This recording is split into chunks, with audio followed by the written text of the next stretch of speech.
እም፣ እንግዲህ በውይይታችን ወቅት በጣም ብዙ መካነ ኢየሱስ ተኮር የሆኑ ቮካብለሪዎችን እንጠቀማለን እና ምናልባት ይህንን ውይይት ለሚያደምጡ በሌላ ዲኖሚኔሽን ለሚገኙ ሰዎች የእነኝን ቃላት እንደው ማብራሪያ በተመለከተ እንደው ለማወቅ ከፈለጉ ቤተክርስቲያን የራሷ ትምህርቷን የምታስቀምጥባቸው ወይም ደግሞ የገለጸችባቸው መዛግብቶች አሉ፣ ኮንፌሽኖች አሉን፣ የእምነት መግለጫዎች ክሪዶች አሉን። እንዲሁም ደግሞ ከዛ በተጨማሪ ደግሞ ቤተክርስቲያን እምነት ማጽኛ የምታስተምርባቸው ልጆቿን ወደ ኮንፎርሜሽን ስታቀርብ የምታስተምርባቸው መጽሐፍቶች አሉ እና በዚህ ዙሪያ እንደው ጥያቄ ያለው ሰው ቢኖር እነኛን በዚሁ ሪፈር እንዲያደርግ ጠቁሜ ማለፍ እፈልጋለሁ። በመቀጠል የሚሄደው ወደ ፍቃዱ ነው። ቤተክርስቲያን በተለይ ስርዓት አምልኳን በተመለከተ የምታወጣቸው ውሳኔዎችና መመሪያዎች በተመለከተ ብዙ አስተያየቶች ይሰጣሉ። ከነኛም አስተያየቶች መካከል አንዱ ቤተክርስቲያን የጸጋ ስጦታን አትቀበልም ወይ? መካነ ኢየሱስ የጸጋ ስጦታን አትቀበልም ወይ? የሚል ጥያቄ ነው እና መካነ ኢየሱስ የጸጋ ስጦታን ትቀበላለች? የምትቀበልም ከሆነ ደግሞ እንዴት ነው የምትጠቀመው በመሰዊያና ምስዋዕቷ ላይ? በጣም ጥሩ ጥያቄ ነው። እንደዚህ አይነት ጥያቄዎች ይነሳሉ። እንደዚህ አይነት ጥያቄዎች የሚነሱት መካነ ኢየሱስን ቀረብ ብሎ ስለማያውቋት ነው። መቼም መካነ ኢየሱስን ቀረብ ብሎ የሚያውቅ መካነ ኢየሱስን በዚህ ጉዳይ ላይ ነቀፋ ሊያነሳ የሚችል አይመስለኝም። ስለ ጸጋ ስጦታዎች ስናነሳ ቤተክርስቲያናቱ ስትመሰረት እኮ ከጸጋው ጋር ነው። በመካነ ኢየሱስ በኦሮሚያ ምድር ላይ በወጂ ላይ በኢትዮጵያ አቆጣጠር 1891 ላይ እዛ ጸጋ የለም ወይ ማለት አንችልም። ቤተክርስቲያን የምትመሰረተው በጸጋው ነው። እዛን ጊዜ ሲያገለግሉ የነበሩ ሰዎች በጸጋው ነው የሚያገለግሉት። ስለ ጸጋ ሰፋ አድርገን ካየን ማለት ነው። ከዛ በኋላ ያው እንግዲህ የነበሩት አገልግሎቶች በእግዚአብሔር ጸጋ ውስጥ ሆነው የተፈጸሙ ናቸው ብለን እናምናለን። ምናልባት አንዳንድ ሰዎች ትንሽ ብዥታ የሚፈጥረው በጸጋውና በጸጋ ስጦታዎች መካከል ያሉት ልዩነቶች ነው። በተለይ ደግሞ ከሪቫይቫል ከመንፈሳዊ እንቅስቃሴዎች ጋር የተያያዙ ነገሮች። እሱም ከሆነ ኢትዮጵያ ወንጌላዊት ቤተክርስቲያን መካነ ኢየሱስ የጸጋ ስጦታዎች በተለይም ደግሞ ሪቫይቫል የምንለው መንፈስ ቅዱስ እንቅስቃሴዎች በኢትዮጵያ የጊዜ አቆጣጠር 1965 ላይ ነው ቦሬ ላይ የማንም ቤተክርስቲያን አባል እዛ በሌለበት የመካነ ኢየሱስ ልጆች ተሰባስበው ሲጸልዩ በነበረበት ቦታ ላይ ነው ብሮስት ያደረገው። የውጭ ቤተክርስቲያን ተጽዕኖ አልነበረም። በራሷ ውስጥ ነው ጀምሮ። ከዚያ የጀመረው እየተቀጣጠለ ነው ወደ ነቀምት፣ ከዛ በኋላ ወደዚህ ወደ አዲስ አበባ 1980ዎቹ ሰባዎቹ መጨረሻ ላይ እዚህ መከኒሳ ላይ የነበረው የመንፈስ ቅዱስ እንቅስቃሴ፣ የፈውስ አገልግሎቶች፣ ስንት አይነት ከበሽታ ሲፈወሱ ነበሩ ሰዎች። የዚያን ጊዜ የነበረው ሚዲያ ዛሬ ያለው ሚዲያ በዛን ጊዜ ቢኖር እጅግ ታሪካዊ ነበር። ያ ማለት መካነ ኢየሱስ የቀደምት መሪዎች የተቀበሉት አሁን ያለውትን መሪዎች የሚያስቀጥሉት አገልግሎት ነው። ከዚህ በኋላ ወደ እንጦጦ እየሄደ ትላልቅ የመንፈስ ቅዱስ እንቅስቃሴዎች ነበሩበት ማለት ነው። አሁንም ደግሞ በየማህበራኑ ያሉ ግራስሩት ላይ የምናያቸው እግዚአብሔር ቤተክርስቲያኑን የሚያንጽበት የጸጋ ስጦታዎች በስፋት በመካነ ኢየሱስ ውስጥ አሉ። ለዛ ነው እንግዲህ እንደዚህ አይነት ጥያቄ የምነሳው መካነ ኢየሱስን ቀረብ ብሎ የማያውቅ ካልሆነ በስተቀር መካነ ኢየሱስ ጸጋ ስጦታዎችን በውሳኔና በመመሪያ ለማፈን የምታደርገው ነገር የለም። ታበረታታለች። ግን የጸጋ ስጦታዎች ያለ አግባብ ከመጽሐፍ ቅዱስ ውጪ በሚሆኑ ልምምዶች እንዲባክን ለሌላ ቢዝነስ እንዳይሆን በጥንቃቄ ነው የምታደርገው። በሁከትም ሳይሆን ሰዎች በሚረዱበት ምዕመናን በሚገነዘቡበት አገልግሎት እንዲሆን ቤተክርስቲያናችን በጥንቃቄ እንድንጠቀም ነው የምታደርገው።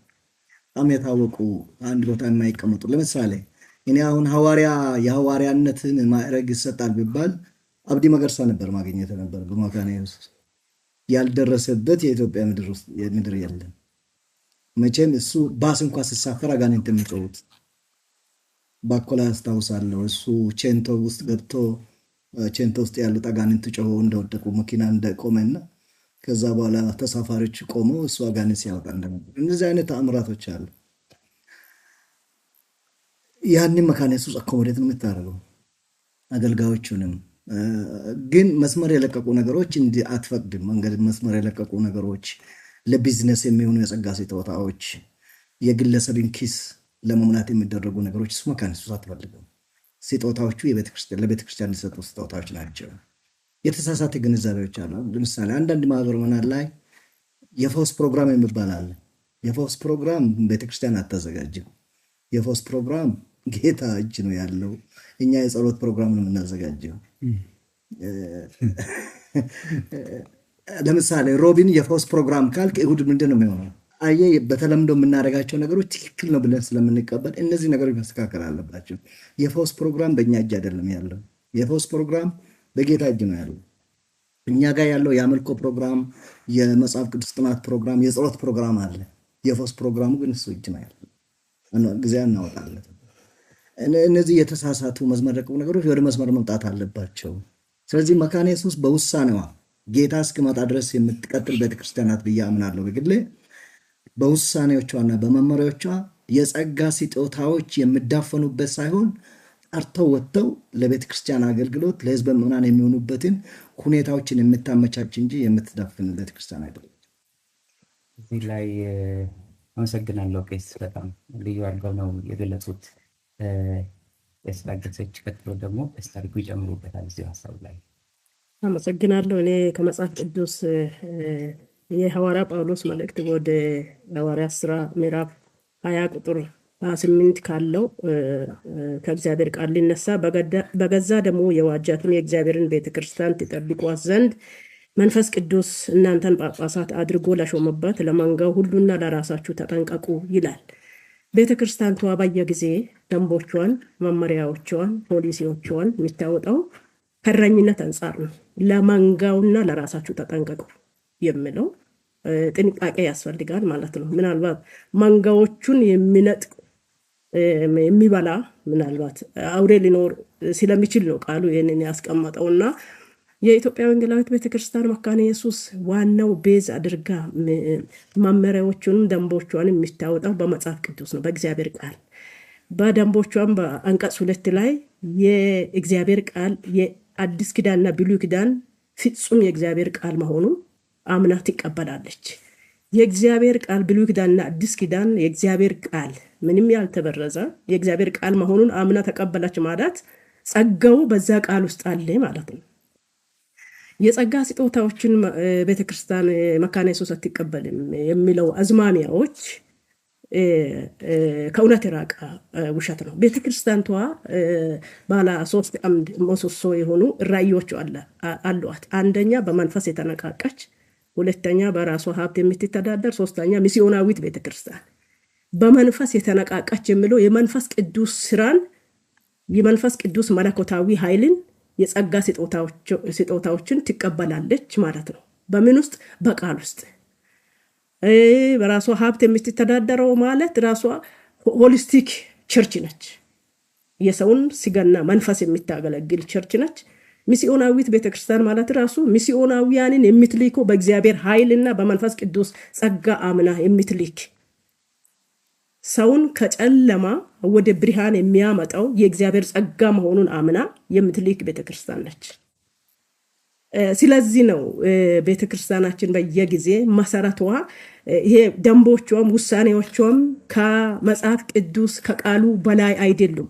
ቃሉ የበላይ ሆኖ ቃሉን መሰረት አድርጋ ከእረኝነት አንጻር ምዕመናኗን ከመጠበቅ አንጻር መመሪያዎቿን ታወጣለች።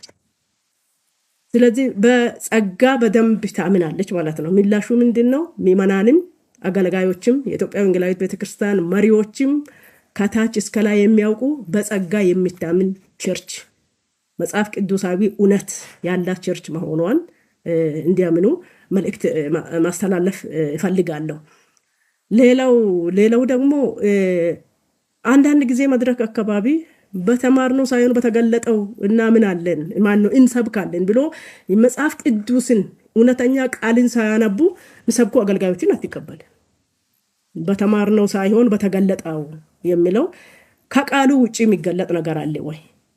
የእግዚአብሔር ቃል ብሉይ ኪዳንና አዲስ ኪዳን የእግዚአብሔር ቃል መለኮታዊ ኃይል ነው። ቃሉ ካልተነበባ የትኛው መገለጥ ነው? ይሄንን አትቀበልም። መሰረቷ ደግሞ የመጽሐፍ ቅዱስ እውነት ነው፣ ክርስቲያናችን ማለት ነው። ቅድምም ቄስ ተባባሪ ጠቅላይ ጻፊያችንም አንስቷሉ። የጸጋ ስጦታዎቿን ትቀበላለች፣ በአሰራሮቿ ታምናለች። ግን ከቃሉ ያፈነገጠ ከእውነቱ የራቀ ሀሳቦች ሲመጡ አትቀበልም ማለት ነው። አመሰግናለሁ። በጣም አመሰግናለሁ። በእርግጥ ብዙ ነገር ተናግሯል። እኔ ትንሽ አንደርላይን ማድረግ የፈለግኩት ነገር ምንድን ነው? በብሉይ እንግዲህ የጸጋ ስጦታና መንፈሳዊ አገልግሎት ስጦታዎች ሰፊ ሳብጀክት ነው። በአንድ ጊዜ በሁለት ጊዜ በንግግር የሚገለጽ አይደለም። ይሁን እንጂ በብሉይ ኪዳንም ነበር፣ በአዲስ ኪዳንም ነበር፣ አሁን ባለች ቤተክርስቲያን ውስጥም አለ። የጸጋ ስጦታ የለም ማለት አይቻልም። ነገር ግን በሁሉም በብሉይ ኪዳንም በአዲስ ኪዳንም ቤተክርስቲያንን የተከሉ ሐዋርያትን ጨምሮ ማለት ነው መንፈሳዊ ስጦታዎችን በሚጠቀሙበት ጊዜ ወዴት ነው የወሰዳቸው የሚለውን ቤተክርስቲያናችን በጣም ታሰምርበታለች። የብሉይ ኪዳንም ነቢያት ነገስታትን እየተጋፈጡ ሕይወታቸውን እያስያዙ እየሞቱ የእግዚአብሔርን መልእክት ያደርሱ ነበር። በአዲስ ኪዳንም ሐዋርያት ዋናው ስራቸው ወንጌልን መስበክ ነበርና የተሰጣቸው መንፈሳዊ ስጦታዎች በሙሉ የሚጠቀሙት ይሄንን ወንጌል ከግብ ለማድረስ ነበረ። ስለዚህ በተለያየ መንገድ የሞቱ ሰማዕታት ሐዋርያት እንደሆኑ ታሪክም ይነግረናል። እንግዲህ መንፈሳዊ ስጦታ ወዴት ነው የሚወስደው? ትንቢት መናገርም ይሁን ስብከትም ይሁን ሌሎችም ይሁኑ ወዴት ነው የሚወስደው? ከዚህ ብዙ የምንማረው ነገር አለ። በዘመናችንም ቢሆን ወንጌል ወደ ኢትዮጵያ ባልደረሰበት ጊዜ ከዚያ ከሩቅ አገር ወንጌልን መልእክት ይዘው የመጡ ሚስዮናውያን መንፈሳዊ ስጦታ፣ የጸጋ ስጦታ፣ የአገልግሎት ስጦታ ሳይኖራቸው እንዲሁ ተነሳስተው መጡ ብንል ሐሰተኞች ነው የምንሆነው። ከዚያ ከነበሩበት ካደጉበት ቦታ ይዟቸው ወደዚህ ምድር ይሄ የሕይወታችን ማዕከል የአዲስ ኪዳን ማዕከል የምንለውን የአምልኳችን ማዕከል የምንለውን የክርስትና ማዕከል የምንለውን የእግዚአብሔርን ወንጌል እሱን የምስራችሁን ይዘው ወደ ኢትዮጵያ ምድር እንዲመጡ ያደረገው ሌላ ነገር አይደለም፣ ከእግዚአብሔር የተሰጣቸው ስጦታ አለ። ይህንን በጣም አንደርላይን ማድረግ ያስፈልጋል። እንግዲህ ነገስታትን እየተጋፈጡ ተቃዋሚዎችን፣ ሁኔታዎችን እየተጋፈጡ እየሞቱ ነው እዚህ የደረሱት። ጥቂቶቹ ናቸው የደረሱት፣ ብዙ ናቸው የተነሱት። ታሪክም እንደሚነግረን እነዚህ ህይወታቸውን በዚህ ሁሉ ውስጥ እንድታልፍ ያደረጉት እነሱ ናቸው ወይስ እግዚአብሔር ነው? ስጦታው ነው? ሸክሙ ነው? እንዲህ ዲፋይን የሚናደርግ ከሆነ ማለት ነው። ስለዚህ ይሄ ብዙ እንዲህ የማይታይ ማለት አሁን በጣም እንደው በምንረዳው መንገድ ይታዩ ነበሩ ወይ እነዚህ ስጦታዎች? እሷን ጥያቄ ነው። አሁን በምንገምታቸው መንገዶች ሳይታዩም የእግዚአብሔር ስጦታ ለቤተ ክርስቲያን ተሰጥቶ በስራ ላይ ውሏል ብለን ግን የምንደመድምበት ብዙ ምክንያቶች አሉ። ያለዚህ ስጦታ ህይወትን ሰጥቶ ወንጌልን ለሰው ማድረስ የሚያስችል አንድ ነግል የሰው ኃይል የለም። ያ የመንፈስ ቅዱስ እንቅስቃሴ በግልጽ አሁን ደግሞ በግልጽ ሲመጣ ያደረጉት ምንም አይደለም። ወንጌልን ይዘው ከዚህ ቀደም ይፈሩ ወደ ነበረው ገዢዎች ይሁኑ ተቃዋሚዎች ይሁኑ ወደ እነሱ ነው የወጡት፣ ወደ ገበያ ነው የወጡት፣ ወደ ቃልቻ ቤት ነው የሄዱት። አጋንንት ነው የወጣው። ምዕመናን ወንጌል ተቀበሉ፣ ማነው ሰዎች ወንጌል ተቀበሉ። ተቃዋሚዎችን በረቱ፣ ተሰደዱ ምዕመናን። ያንን ያደረገው ማን ነው? ያ የመንፈስ ቅዱስ ስጦታ ነው። እሱ ቀጠለ። አሁን እንግዲህ ቤተክርስቲያን እያለች ያለችው ምንድን ነው?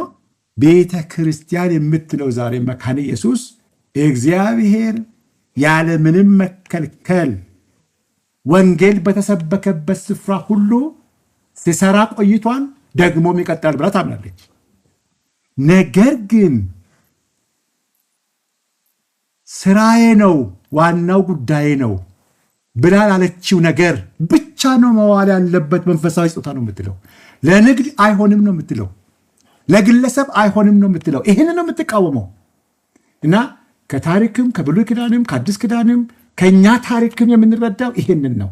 ስለዚህ ቤተ ክርስቲያናችን ምን ትረዳለች ስለ መንፈሳዊ ስጦታ ቢባል የሚል ሰው ካለ ቀርቦ ይጠይቃት። መልስ አላት። በቂ መጽሐፍ ቅዱሳዊ እና ታሪካዊ ሁኔታን አገናዝቦ መግለጫ መስጠት የሚያስችል መልስ አላትና በጣም አመሰግናለሁ። ይህን መናገር ነው። መስገን በጣም ጥሩ ውይይት እያደረግን ነው እና እግዚአብሔር ቃልም እንደሚለው ያው የጸጋ ስጦታ ቤተክርስቲያንን ለማነጽ ነው፣ ምዕመናንን ጉባኤውን ለማነጽ ነው እና ለዚህ አገልግሎት በአግባቡ የተሰጠንን ጸጋ መጠቀም እንድንችል ቤተክርስቲያንና አገልጋዮቻችንን እግዚአብሔር ይርዳ። ቀጣይ ጥያቄያችን እንቀጥላለን። የተከበራችሁ ተመልካቾቻችን ምናልባት ቀደም ሲል በቤተክርስቲያኒቱ ፕሬዝዳንት በቀረበው የኖላዊ ወይም የእረኝነት መልእክት ላይ እጅግ አከራካሪ ሆኖ ከሚነሱ ጥያቄዎች በተለይ ማህበራዊ ሚዲያ ላይ ከሚጻፉ ከሚቀርቡ በተለይም ደግሞ የመካነ ኢየሱስ አባላት ሆኖ ከሚጠይቁ ጥያቄ አንዱ የዝማሬ አገልግሎትን ይመለከታል። ይህን ጥያቄ ቄስ ወርቁና ቄስ ገመችስ እንድትመልሱልን እጋብዛለሁ። ቤተ ክርስቲያን ለዝማሬ አገልግሎቷ የምትጠቀምበት የስብሐት ለአምላክ የመዝሙር መጽሐፍ አላትና በብዙ ማህበረ ምዕመናን ይህ ዝማሬ በጥቅም ላይ እየዋለ አይደለም። መመሪያው ይህ የመዝሙር መጽሐፍ በጥቅም ላይ እንዲውል ያሳስባል። የዝማሬ መጽሐፍትን እጥረት ለመቅረፍና ዜማዎቹን በርካታ ምዕመናንና አገልጋዮች አናውቅም የሚል ጥያቄ ይነሳል። በዚህ ጉዳይ ላይ ቤተ ክርስቲያን ምን አስባለች? ይህ ማለት ሌሎች ዝማሬዎች በቤተ ክርስቲያን ውስጥ አንጠቀምም ማለት ነው የሚል በአስመላኪ በዝማሬ የሚያገለግሉ አሉ እና የበርካታ ጥያቄ ነው። በዚህ ላይ ምንድን ነው ምላሻል? በጣም አመሰግናለሁ እድሉ ስለተሰጠኝ። መካነ ኢየሱስና ዝማሬ ሊለያዩ የማይችሉ፣ መካነ ኢየሱስ በዝማሬ የማትታማ ገና ከጥንት ወንጌል በደንብ ሳይሰበክ መካነ ኢየሱስ እንደ ዛሬ ሳትሰፋ በፊት ቀደምት አባቶች ከውጭ ሀገር የነበሩትን መዝሙሮች ወደ አማርኛ ተርጉመው በመጽሐፍ ታትመው ምዕመናኑ ሲጽናኑበት የኖሩበት ቤተክርስቲያን ናት መካነ ኢየሱስ። ዝማሬ በመካነ ኢየሱስ ትልቅ ስፍራ እንዳለው አንዱ ማሳያ ከማንም ቀድማ መዝሙሮችን እነዚህ ኢንተርናሽናል የሚባሉ መዝሙሮችን ወደ አማርኛ ተተርጉመው በመጽሐፍ መልክ ታትመው በተለያዩ ቋንቋዎች በቤተ ክርስቲያን እንደ አንድ መንፈሳዊ አገልግሎት የነበሩ ናቸው ማለት ነው። ምናልባት በዚህ ላይ ብዥታ ያለው ሰው ከዚህ ተነስቶ መካነ ኢየሱስ ለዝማሬ ያላትን ቦታ ማየት ይችላል። በስብሐት ለአምላክ ያሉት መዝሙሮች ልክ እንደ ሌክሽነሪ ወይም እንደ የዕለቱ የመጽሐፍ ቅዱስ ንባቦች በተለያዩ ርዕሶች ላይ የተዘመሩ ናቸው። የጌታን ልደት፣ የጌታን ስቅለት፣ የጌታን ሕማማት፣ የጌታን ምጽአት፣ ስለ እግዚአብሔር ሕልውና፣ ስለ ስደት፣ በስደት ውስጥ ምዕመናን እንዴት መጽናት እንዳለባቸው ብዙ ዝርዝር ስነ መለኮታዊ ይዘታቸው በጥሩ ሁኔታ መጽሐፍ ቅዱስ የተገለጠባቸው መዝሙሮች ናቸው። የስብሐት ለአምላክ መዝሙር ከተተረጎሙት ብቻ አይደለም፣ በሀገር ውስጥ እግዚአብሔር ጸጋውን የሰጣቸው በዝማሬ ሲያገለግሉ የነበሩ ጥንትም የነበሩ የነሱም መዝሙሮች ተካተዋል። አሁን ባለንበትም ዘመን እግዚአብሔር በዝማሬ ጸጋ የሞላቸው እየሄዱ ለምዕመናን መጽናናት አገልግሎት የሚሰጡ አሉ። መካነ ኢየሱስ የነዚህ ዝማሬዎች ሁሉ ተጠቃሚ ናት። ምናልባት ወይ ሆን ተብሎ ወይም ካለመረዳት ልክ ያልሆነ ግንዛቤዎች እንዳልከው ሚዲያ ላይ ተስተውሏል። መካነ ኢየሱስ የዝማሬ አገልግሎትን እንደገደበች ያ በኔ አረዳድ ያሁኑ ውሳኔ የዝማሬን አገልግሎት የበለጠ ያጎላል ብዬ አምናለሁ።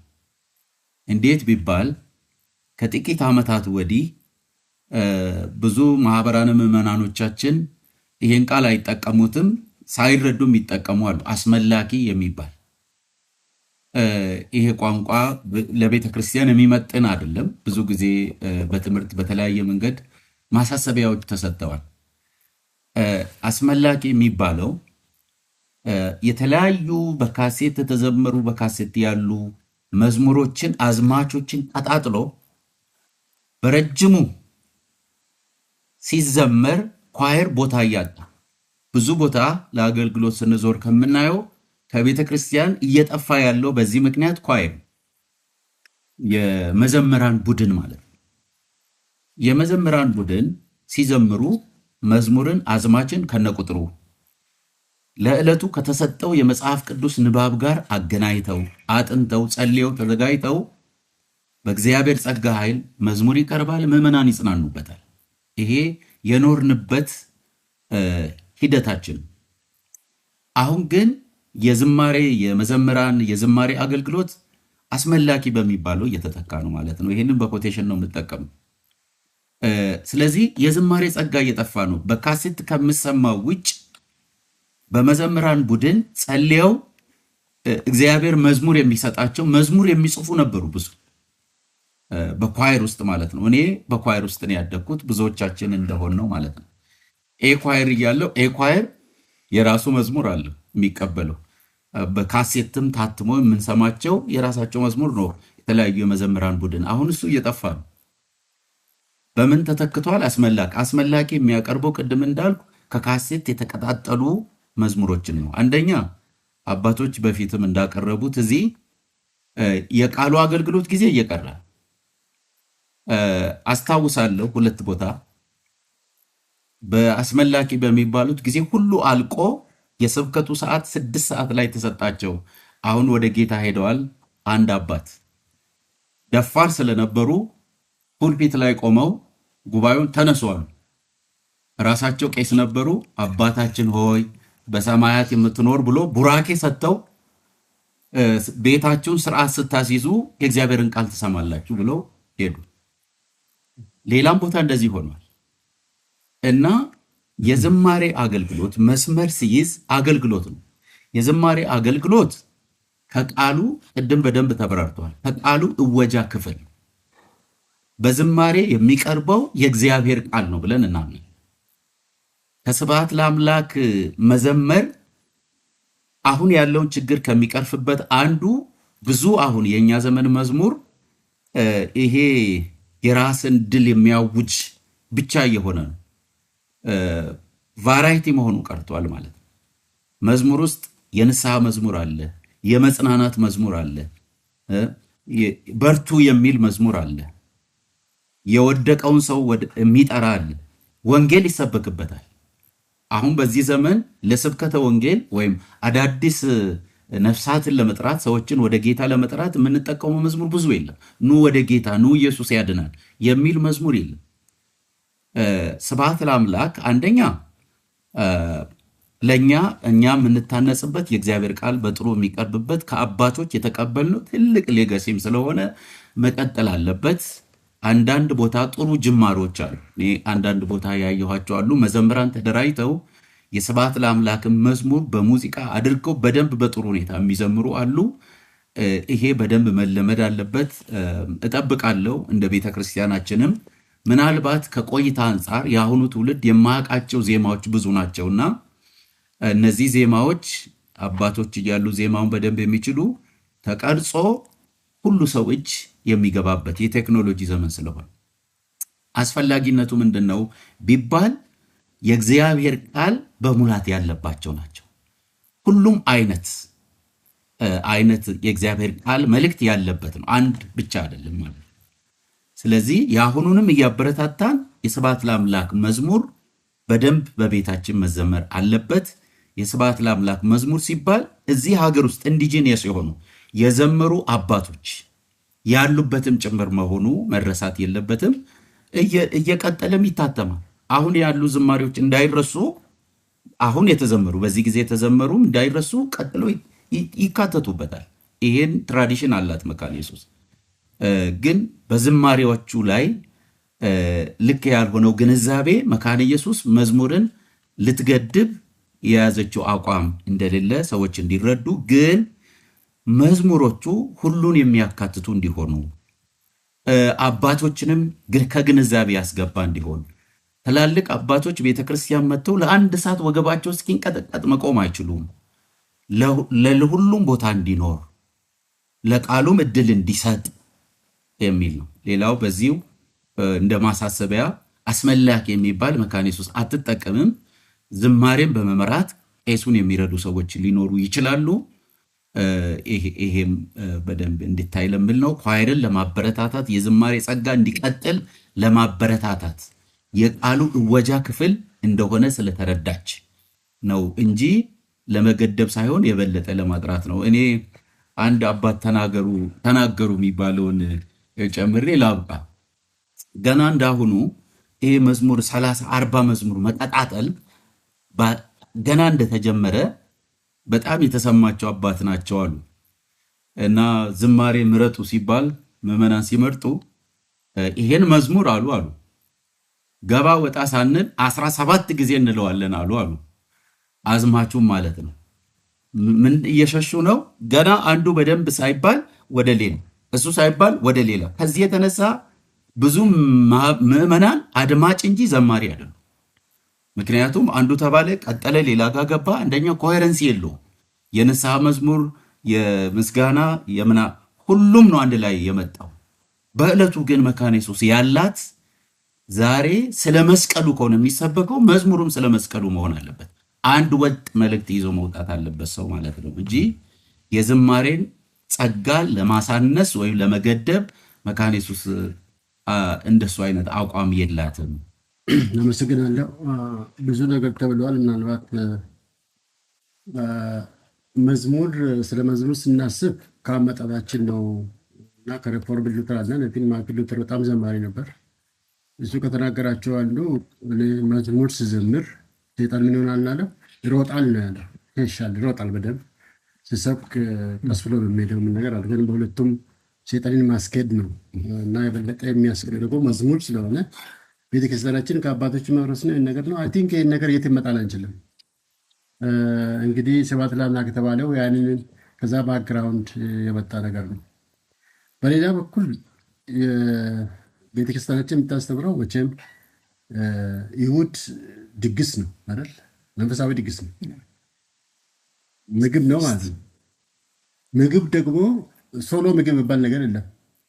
ወጣ አለው፣ የተለያዩ ቫራቲዎች ናቸው ምግብ እንጂ አንድ ሽሮ ብቻ ሁሌ ይበላል ሰውና ቤተክርስቲያናችን ከአሰራሯ ለሰው ልጅ የምታቀርበው ሆሊስቲክ የሚለው ነገር አእምሮን የሚመግብ ሳይኮሎጂን የሚመግብ ኢኮኖሚክ ብዙ ነገር የሚመግብ ብዙ ትምህርቶችን ነው የምታስተምረው። ስለዚህ መዝሙራችንም ልክ እንደ ቃሉ ስትራክቸር አለ፣ በጣም ስትራክቸር አለው። ስለዚህ ይሄ ደግሞ የመጣው ከወንጌሉ ጋር የተቀበልነው ወንጌሉም ራሱ ይዘምራሉ ምን ነገር አለው። ያንን መዝሙር እኛ እንደ ቤተክርስቲያን ማሞቂያ ያለ የምንጠቀመው ምትሉ መናገር ወይም ደግሞ እንደ መፈክር ማነቃቂያ አይደለም። መዝሙር ለኛ መዝሙር ማለት እግዚአብሔር ቃል ነው። ስለዚህ እግዚአብሔር ቃል ከሆነ ደግሞ በትንሹ ከእግዚአብሔር ቃል የሚቀዳ መጽሐፍ ቅዱሳዊ መሆኑን የሚያሳይ የእግዚአብሔር ቃል ያለበት መዝሙር መሆኑን ቼክ ማድረግ አለበት። ስለዚህ ነው የምንጠነቀቀው ማለት ነው መጽሐፉ። ስለዚህ ስብሐተ አምላክን በተመለከተ ታሪካዊ ዳራ ያለው በጥንቃቄ የሚታተም ኢዲት እርምት የሚደረግበት ብዙ መልእክት የሚያስተላልፋል ተብሎ ስለሚታሰብ ቦታ አለው የሚል ነው። ስለዚህ ምናልባት በተወሰኑ ጊዜ መጽሐፍ ቅዱስ ስብሐት ለአምላክ ከህትመት ውጭ ነበር። አሁን ግን የምስራች ድምፅ እያተመ ነው። አንዱን የመጀመሪያውን አትመን ሰዎቹ የተቀበሉ ነው የተባለ የተበረታታ ነው። ሌላ ሁለተኛ እትም ጀምረናል። ኤዲቲንግ 2 መጽሐፍ ስላለ እሱም እንደገና እናትማለን። ሌሎች አዳዲስ መጽሐፎች አዳዲስ መዝሙሮች ይገባሉና በዚህ በአትኩሮት እየሰራን ስለሆነ ህዝቡም ጥያቄው አለው የፈለገ ነው። እኛም ደግሞ ያቀረብን ስለሆነ ለወደፊቱ እንቀጥላለን። በተለይ ስለ ዝማሬው ምን እናደርጋለን እናውቃቸው ባሉ ነገር ላይ ዝግጅት ተጀምረዋል። በኦሮምኛም በአማርኛም የሚያውቁ ሰዎች ተሰብስበው በስቱዲዮ ተቀርጾ ሰዎች ጋር የሚደርስበት መንገድ ላይ በኦሮምኛም አፕሮች ያደረጉ ሰዎች አሉ። ይህን ነገር እንሰራለን ሰዎች ሳይሄዱብን የሚል ነገር አለ። በአማርኛ ደግሞ ኦልሞስት ከእናታችን ከ5 ጋር ሙከራው ተጀምሯል። ከአሁን በፊት የተወሰኑ መዝሙሮች ተጀምሯል። አሁን ያሉትን አዳዲሶችን ጨምሮ እንትን ላይ ስራ ላይ እናውላለን የሚወጣለን። መካነ ኢየሱስን ስለማያውቁ በወሬ እንደ መንገደኛ ብዙ የሚያወሩ ሰዎች አሉ። እኛ ግን የምናምነው ወንጌላዊት ቤተክርስቲያን መካነ ኢየሱስ ነን። ወንጌላዊት ማለት ወንጌል ነው የምንሰብከው። መዝሙራችሁ ወንጌል ነው፣ ልማታችሁ ወንጌል ነው፣ ሚዲያችሁ ወንጌል ነው። የምናደርጋቸው ነገሮች ሁሉ በእግዚአብሔር ቃል ይጀምሩና በእግዚአብሔር ቃል ያልቃሉ። የቱ ጋ ነው ጸጋ የማንቀበለው? የቱ ጋ ነው ነገሮችን የምናሳነሰው? ነገሮቹ በእኛ ዘንድ አንሱም፣ ግን ባላንስ ሊሆኑ ምን ነገር ስለሆነ በዚህ ሁኔታ ነገሮች ሁሉ ቢስተካከሉና ብንማማር ጥሩ ነው። ኑ ወደ መካነ ኢየሱስ። ከመካነ ኢየሱስ ብዙ የምትማሩት ነገር አለ ምለው ልክት ማለት ነው። ሁለት ነገር ለመጨመር ነው ያልተነኩ ሀሳቦች ስላሉ ዝማሬ ስለተነሳ፣ አንደኛው ነገር ቤተክርስቲያን የምንሄደው አምልኮ ነው ዝማሬም ለመስማት ነው እና ዝማሬዎች ሲዘመሩ አንሰማም፣ ሙዚቃ ይሸፍናቸዋል። የሙዚቃ ጩኸቱ ደግሞ ቀላል አይደለም። በስማርትፎን አላችሁ መለካት ትችላላችሁ ምን አይነት ስንት ዴሲቤል እንደሚያወጣ እና ለህፃናት ጆሮ በጣም አደገኛ የሆነ ድምፅ ነው የሚወጣው። አንዳንድ ጊዜ እንኳን ፊት ለፊት ስትቀመጡ ከዛ እንትን የሚወጣው ግፊት ሱሪ ያነቃንቃል። ከዚህ ይሄ በጣም አደገኛ ነው ለጆሮ። ስለዚህ ዝማሬ የምንሰማው ቁጭ ብለን ቃሉን ለመስማት ነው እንጂ ሙዚቃውን አይደለም። ሙዚቃው ጥሩ ነው ያሳምሯል፣ ግን ቃሉን ከሸፈነው እነሱ የሚዘምሩትን ቃል ከሸፈነ ትርጉም የለውም። ስለዚህ ምናልባት በዚህ ላይ ያሉ ስልጠና የሚሰጡ ካሉ ቢረዷቸው መምህራንን ቢሰሙና ሙዚቃ ትንሽ ቀነስ አድርጎም እነሱ የሚሉትን መስማት ብንችል ጥሩ ነው ለማለት ነው። ሁለተኛው መጨመር የፈለግኩት የግሩፕ ዝማሬዎችም እንዳሉ ወንድሞችን ጠቅሳ የግል ዘማሪዎችም አሉ። ቤተክርስቲያኗ ታበረታታለች። ጥሩ ጥሩ ዝማሬዎች በምድራችን ላይ አሉ። እዛ ጋር ትንሽ ምክር መስጠት የሚፈልገው ዝማሬ ስጦታ ያላቸው ሰዎች አንዳንድ ጊዜ የስነ መለኮት እውቀት ያላቸውን ሰዎች እንደው እስቲ ይውልኝ ኮንቴንት ሰብስታንስ አለ ወይ ብለው ድጋፍ ቢጠይቁ፣ ዘማሪዎች በግል ሲኖራቸው ቢያሳዩቸውና ቢያግዟቸው ጥሩ ነው እንደው እንደመጨመር። እንግዲህ አሁን ፕሮግራማችን ወደ ማጠቃለሉ እየደረስን ነው። አንድ ጥያቄና በመጨረሻ የቤተክርስቲያናችን ፕሬዚደንት ማጠቃለያ ይሰጡናል።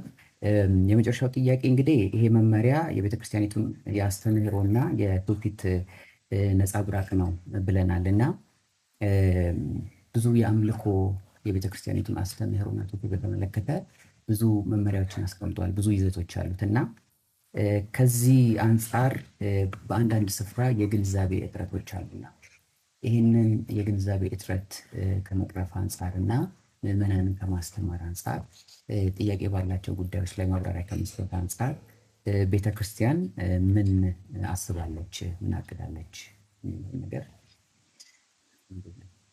በጣም አመሰግናለሁ።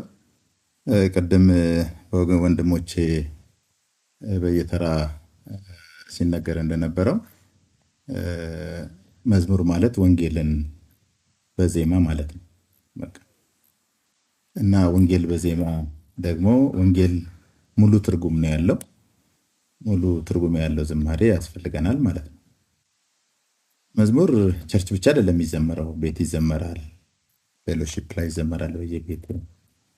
እንዲያውም አንዳንድ ጊዜ በገጠር ስንመለከት መዝሙር እየዘመሩ ስራ ይሰራል ማለት የኮሚኒቲው አደረግ ነው ማለት ነው። ስለዚህ ያንን ሂደት ማበረታታት አስፈላጊ በመሆኑ ነው። ከዚያ በተጨማሪ የኳየር መዝሙሮች ሙሉ ወጥ እንዲሆኑ እንደው መቼም አንድ ጊዜ ተጀምሮ የቀረ ነገር ሳንሶር የማስደረግ ቤተክርስቲያን እንዲህ አይነት ስልጣን ሁሉ ነበራት በፊት እና ዘማሪያን የሚያወጡትን መዝሙር ከቤተክርስቲያኒቱ የስነ መለኮት ከመጽሐፍ ቅዱስ እይታ አንጻር እንዴት ነው የሚታየው፣ ትርጉም ይሰጣል ወይ ተብሎ የሚደረገው እና እኔ ሁሌ ወደ ቸርች ሲሄድ የማየው ልጆች መዝሙር ሲዘመር ይዘላሉ። ትናንሽ ልጆች አብረው ይዘላሉ፣ ግን ምን እንደሆነ አያውቁም። ስለዚህ ልጆቹም ዘምረው ነው የገቡት፣ ግን ምን እንደዘመሩ አያውቁም። በቃል የሚይዙት የሚያጠኑት ነገር የላቸውም። ይህን እንዴት አድርጌ ልየው ብላ ነው ቤተክርስቲያን አንደኛው እንግዲህ ቅርብ ጊዜ የተደረገው 21ኛው የቤተክርስቲያኒቱ ካውንስል ካስተላለፈው ውሳኔ አንደኛው ዝማሬና አርትን በተመለከተ የወንጌል ተልእኮና ቴዎሎጂ መምሪያ በዚህ ዙሪያ ላይ እንዲሰራ የሚል አስቀምጦለታል እና ወደፊት በቤተክርስቲያን መዋቅር ውስጥ ታይቶ እየታየ የሚሄድ አንዱ የአገልግሎት ክፍል ትኩረት የሚሻ መሆኑን የሚያመለክት ነው።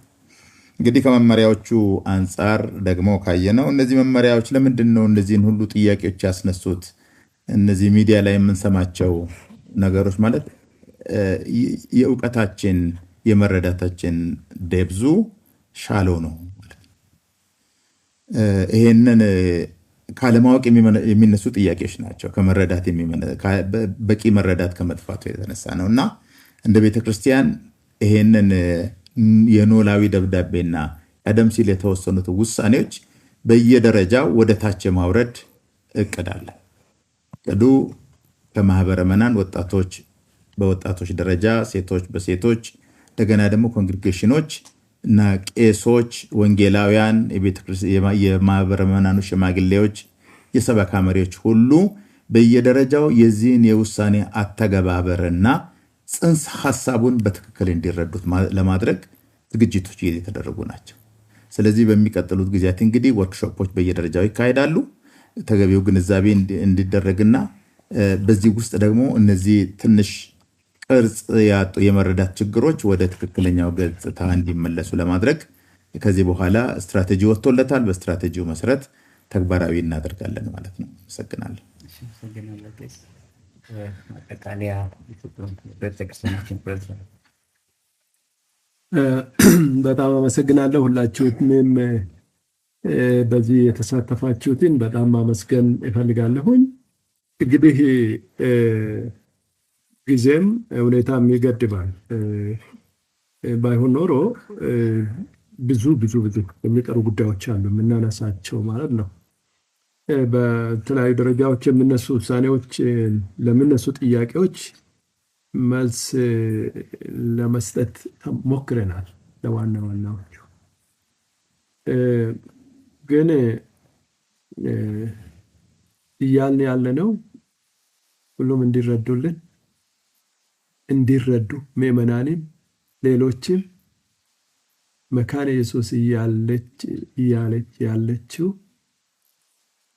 ቤቴን ስርዓት አስይዛለሁ ነው። ስርዓት አስይዤ ሁሉም በቤተ ክርስቲያን መከናወን የሚገባቸው ነገሮች ሁሉ ያለመጓደል ከናወኑ ነው በስርዓት። መካነ ኢየሱስ ይህንን በማድረጓ በተለይ ደግሞ መድረክን አላጋራም እንዲህ በማለቷ ምናልባት ቅሬታ ካለ ታገሱ። አንዳንድ በጣም የምንወዳቸው አገልጋዮች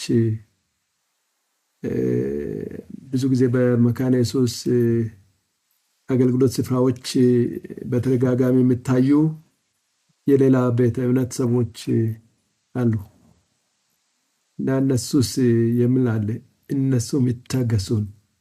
ክርስቲያን አሁን በራሷ ላይ መስራት ፈለገች። በራሷ እጅ በራሷ እግዚአብሔር በረዳት መጠን እግዚአብሔር በጸጋው እንዲያግዛት ጸልዩልን። እሱ ነው የሚሻለው። ምክንያቱም ምዕመናን የተረባበሹበት ሁኔታ ሁሉ ተፈጥሮ ስለነበር ነው። እንግዲህ ቤተ ክርስቲያናችን ተደፈረች ለማለት አሁን ትልቁን ነገር የአሁኑን ዘመን መጥቀስ ካስፈለገ አንድ አገልጋይ የምናከብረው አንድ አገልጋይ በአንድ ሲኖዶሳችን ያደረገው ነገር አለ። በሕፃንነታችሁ የተጠመቃችሁ መዘምራን እስቲ ተነሱና ቆሙ። መዘምራንን ሁሉ አስቆም። በሕፃንነታችሁ የተጠመቃችሁ ምን ማለት ፈልጎ ነው? እስከዛ ድረስ ነው። በጣም አሳፋሪ ነገር። በሁለት ወይም በሶስት ኮንግሪጌሽኖች ተመሳሳይ ነገር አድርጎ ነው ያ ወንድም ሄደውና ጉዳዩን እስከ ሌላ ደረጃም ለመውሰድ አስበን እንደ መካነ ኢየሱስ በመካነ ኢየሱስ አካሄድ እንሄዳለን ብለን በጣም ብዙ የማይመቹ ነገሮች ስለሆኑ ነውና እንዲሁ ዘለን አይደለም። በተለይ 66ኛ የስራ አስፈጻሚ ቦርድ ይህን ጉዳይ በጣም ከቀድሞ በተለየ ሁኔታ ቶሌሬት ማድረግ በማይቻል ልክ መመሪያ ያስተላለፈው ከዚህ አንጻር ነው እና ታገሱን፣ እንታገስ፣ ቤታችንን እናስተካክል። የምዕመናኖቻችን በተለይ ኢትዮጵያ ወንጌላዊት ቤተክርስቲያን መካነ ኢየሱስ ምዕመናን ታገሱና እስቲ ወደ ውስጥ ተመልሳችሁ የምታረሙ ነገሮች ካሉ አርሙ። ከዛ በኋላ እንዴት ተደርጎ ነው ቤተክርስቲያን በሯን መክፈት ከፈለገች እንዴት አድርጋ ነው የምትከፍተው? መካነ ኢየሱስን የሚያውቁ ሰዎች ያውቋታል። መካነ ኢየሱስ ውሳኔዎችን ታስተላልፋለች። አፈጻጸም ላይ ደግሞ ስትራቴጂዎች አሏት፣ አካሄድ አላት። ኮምፕሮማይዝ ሳታደርግ ማለት ነው። መዘምራን ደግሞ ዘምሩ፣ የኔ መልእክቴ ነው። መዘምራን ዘምሩ፣ እግዚአብሔር ጸጋን ያብዛላችሁ እያልን ያለ ነው። አምልኮ ዝማሬ ብቻ አይደለምና ይመጣጠን። እናንተ ለዝማሬ ቆማችሁትን ያህል ሰባኪም ሊቆም እንዳለ ይታወቅ። ክርስቶስ ሴንትሪክ የሆነ አገልግሎት ይሰጥ። ክርስቶስ ላይ ክርስቶስን ያማከለ አገልግሎት ይሰጥ እያልን ነው። ከዚህ አንጻር እንደገና ላለሁኝ በዚህ ደብዳቤ ኖላዊ እረኝነት ደብዳቤ ላይ ስለ ጊዜ ቀመር ቅድሜን በአማርኛ ብያለሁ። እሱን አውጥታችሁ ሌላውን ክፍል አንብቡ ብዬ ልጠይቃቸው ወዳለሁ። ምክንያቱም ዋና ጉዳይ እሱ አይደለም። ዋናው ጉዳይ እሱ ለምሳሌ ተብሎ ነው የተጠቀሰ። 5 ደቂቃ 15 ደቂቃ ምናምን ተብሎ በጣም አሁን ሶሻል ሚዲያ ላይ የሚሄደው እሱ አይደለም። ዋናው እሱ ለምሳሌ ተብሎ ነው። ቅድም እንዳልኩኝ ደግሞ የቅዳሴ መጽሐፋችንን አቀማመጥ ስትራክቸር ተከትሎ የተባለ ነው። ከ2 ሰዓት በላይ ቤተክርስቲያን ውስጥ መቆየት እንፈልጋለን የምትሉትም በሉ። ነገር ግን ለቃሉ እወጃ ጊዜ ስጡ። ምዕመናን ሊሰሙ በሚችሉበት ጊዜ ዘምሩ፣ በሚችሉበት ጊዜ ስበኩ።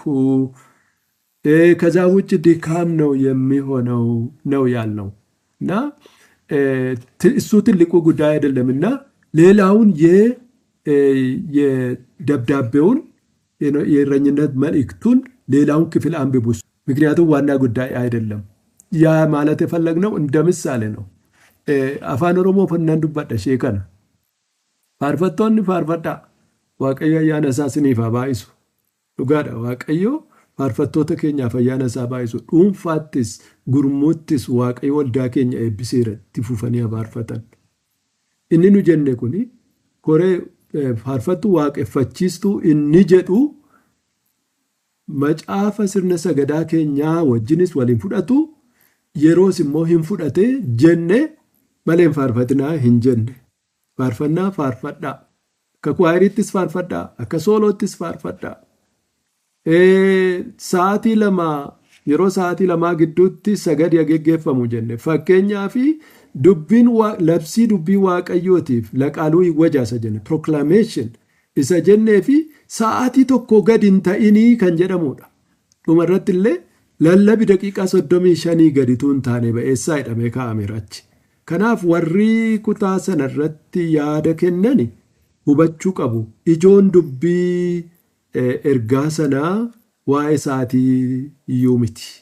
Isa mijeeffachuu danda'u waldoonni sa'aatii lamaan sana wal jalaa bubbutanii adara qajeelummaadhaan ilaalaa kutaa sana. Wanti jedhamaa jiru yeroon haa eegamu, haalli haa ilaalamu, dubbiin waaqayyoo immoo guutummaatti haa dubbatamu isa jedhudha. Gidii seeshinii akkasii kana afaan Oromootiin yeroo biraa hin geggeessina, kun beekamaadha. Ammaaf Amaariffa duwwaa ta'e isa ammaa kana isheen gidduudhaan fidee fi namoonni baay'een hubannaa malee dubbataa gatii jiranii fi jedheetanii hubadhaa dubbii sana dhiisaayyuu amma kana booddee irratti hin dubbatinaa dubbii barbaachisaayyuu waan dubbiin ijoo isa miti gatii ta'ee fi isa dhiisaati kutaa ergaa sanaa keessaa isa kutaa biraa dubbisaa akka waan hin jirreetti lakkaa'a rakkoo hin qabu jechuu kooti.